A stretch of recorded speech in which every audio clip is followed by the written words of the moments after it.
안녕하세요. 작은기업 사장의 도서관의 이국섭 사장입니다. 오늘 말씀드릴 주제는 봉준호 감독의 기생충에 관한 내용입니다. 변화를 선택할 줄 아는 아카데미 영화상의 종합분들에게 경의를 표합니다. 2020년도 2월 10일 어제는 세계 영화사에 있어 기념비적인 날이 될 것입니다. 바로 대한민국의 영화 봉준호 감독의 기생충이 최우수 작품상을 수상한 데 대한 찬사입니다. 미국의 영향력을 단적으로 표현하는 여러 가지 중에 하나는 할리우드 영화입니다.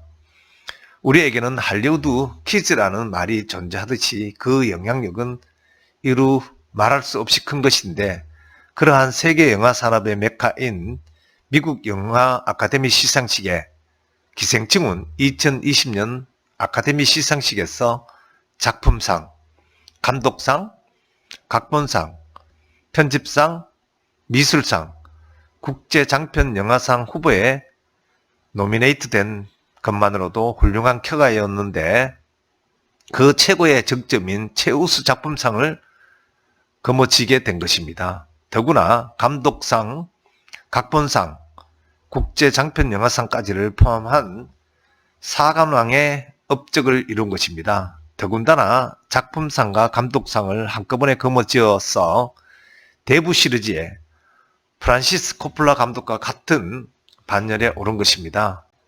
영화사에서 일어날 수 없는 일이 101년 역사에 충무로의 힘이 이루어낸 것입니다. 기생충이라는 영화의 모든 것을 대한민국이 갖고 있는 자체의 시스템과 인력으로 이루어낸 쾌거이기에 더욱 감격스러운 상황으로 볼 수 있으며, 더욱이 문화사업에 대한 기업의 역할이 얼마나 크게 기여할 수 있음도 보여주는 것이기에 더욱 감격스럽습니다. 왜냐하면 저는 작은 기업을 운영하고 있지만 기업인의 한 사람으로서 자긍심을 느껴봅니다. 더불어 문화에 있어 한류의 전 세계적인 열풍 역시 기업이라는 훌륭한 지원군이 역할을 다하고 있음을 인정해야 할 것입니다. 이렇듯 기업의 역할은 또 다른 면모를 지니고 있음을 알게 됩니다. 잠깐 살펴본다면 봉준호 감독의 쾌거를 달성한 기생충의 메인 투자자로서 뒷받침을 한 CJ그룹의 이미경 회장을 필두로 CJ 엔터테인먼트의 활약을 부인할 수 없을 것입니다. 업계에선 CJ그룹의 남매 이재현 회장과 이미경 부회장의 투자와 지원이 없었다면 기생충의 쾌거 달성도 어려웠을 것이라고 분석합니다. 문화산업에 대한 투자를 이어간 CJ그룹의 뚝심에 결실을 맺은 것입니다. 더군다나 기생충의 경우에는 이미경 부회장이 책임 프로듀서로서 이름을 올린 것은 매우 상징적으로 보여집니다. 제작에 따른 지원 외에도 아카데미상 수상을 위한 지원군 역할로 나선 부분도 눈길이 가는 그런 대목입니다. 아카데미상은 심사 과정이 여타 영화제와는 달리 최고 작품상을 선정하는 것은 전 세계 영화인들 중에서 선별된 사람들이 영화예술각 아카데미 회원 자격으로 투표에 참여하여 결정되는 방식을 갖고 있는 것입니다. 2020년은 전 세계 약 8,400명의 회원들의 표심이 향방을 가른 것입니다. 즉, 이들이 아카데미 영화상의 기존의 관례인 백인 위주, 미국 영화 위주의 시상식을 탈피하여 변화를 선택하도록 이끌어낸 마케팅 프로모션의 성공을 이끌었다고 보여집니다. MBA 과정에서 마케팅을 공부한 제 입장에서는 마케팅 프로모션 성공 케이스로 스터디를 할 만한 사례가 아닐까 생각되어집니다. 물론 이러한 한 밑바탕에는 훌륭한 봉준호 감독의 작품과 영화예술각 아카데미 회원들의 편견 없는 변화를 선택할 수 있는 식견이 있었기에 가능한 것일 겁니다. 아카데미가 갖고 있던 여러 가지 편견 속에 이루어낸 결과들에 대하여 영화라는 장르에서 변화라는 혁신을 보여준 지점을 우리는 주목을 해야 할 것입니다.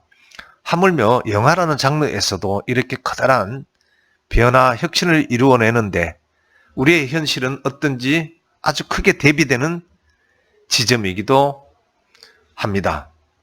낡은 보수와의 단절을 이끌어낸 전 대통령의 탄핵도 이루어낸 우리나라인데 지금의 현실은 어떤지 정말 묻지 않을 수가 없습니다.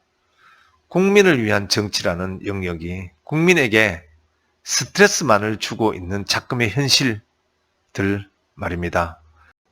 최고 권력자 중에 한 사람이 입시 등에 관한 무리로 인한 사과도 모르는 행태들, 더불어 부정한 일에 연루된 고위공직자의 감찰에 대한 묵살에 관한 의혹들, 또한 청와대가 연루되었을지도 모르는 선거 개입이라는 검찰의 기소로 도덕성에 있어서 치명상을 입을 수 있는 상황들의 출현 등이 있으며, 또 반대 시각에서는 사사건건 정부와 여당의 일 추진에 대한 발목 잡기 등의 야당의 행태에 대한 비난으로 점철된 현실도 존재합니다.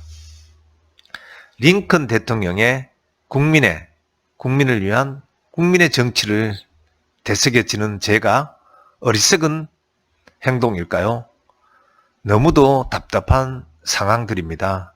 21세기의 급변함을 몸소 체험하고 있는 작은 기업의 사장으로서의 제 입장에서는 갑갑함이 가슴을 짓누르는 것은 이 무슨 이유에서일까요?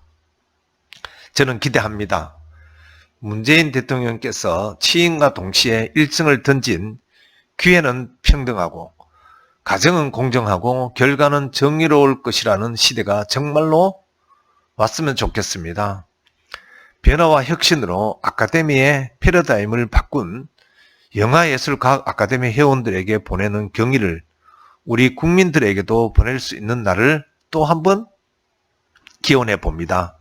저 스스로도 변화와 혁신을 이루기를 위한 노력을 다할 것이며 나라를 이끌고 있는 모든 위정자들도 변화와 혁신으로 진정한 국민의 행복을 가져다 주는 정치를 하기를 기원합니다. 여러분의 보다 건강한 행복이 위정자들의 변화와 혁신을 통하여 구현이 되는 미래를 그려보면서 오늘의 이야기를 마칠까 합니다. 고맙습니다.